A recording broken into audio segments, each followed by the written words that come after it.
চারটা বিয়ে করতে পারে তাহলে মেয়েদেরও চারটা কেন মেয়েরা বেশি করবে, কারণ মেয়েদের এনার্জি অলওয়েজ বেশি থাকে। ছেলেরা যদি চারটা বিয়ে করতে পারে তাহলে মেয়েরা পারবে না কেন? অবশ্যই পারবে, কারণ নারী পুরুষ সমান অধিকার। আর যদি একটা কথাই চিন্তা করি তাহলে মেয়েদের চেন কোনো কাজে লাগে না, চেন খুলে মোতার অধিকার তো তাদেরও আছে।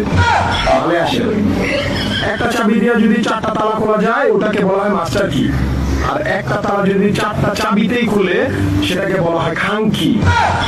ধরেন আপনি চারটা ইঁদুর পালেন, আপনার কাছে গর্ত আছে একটা, বাইরে অনেক বৃষ্টি, বুঝেনি তো ওয়েদার ডিমান্ড, এখন চারটা ইঁদুরের একসাথে গর্তে ঢুকতে হবে, তখন আপনি কি করবেন? ধরলাম উপরে নিচে মিলাই আরো দুইটা আছে, হ্যাঁ, তাহলে 4 নাম্বার ইঁদুরটা কই যাবো? কানের ফুটা দেন না নাকের ফুটা দিয়া? হ্যাঁ, তার মধ্যে মাসের মধ্যে 7 দিন থাকে লকডাউন। আমি মানি, আমি না শুধু সবাই মানে, মেয়েদের অনেক পাওয়ার, মেয়েদের অনেক এনার্জি। তাহলে দেশের মধ্যে ঘন ঘন লোডশেডিং হয় কেন? আমার মাথায় কোনোভাবেই ঢোকে না। একটা ছেলে যদি 4টা বিয়ে করে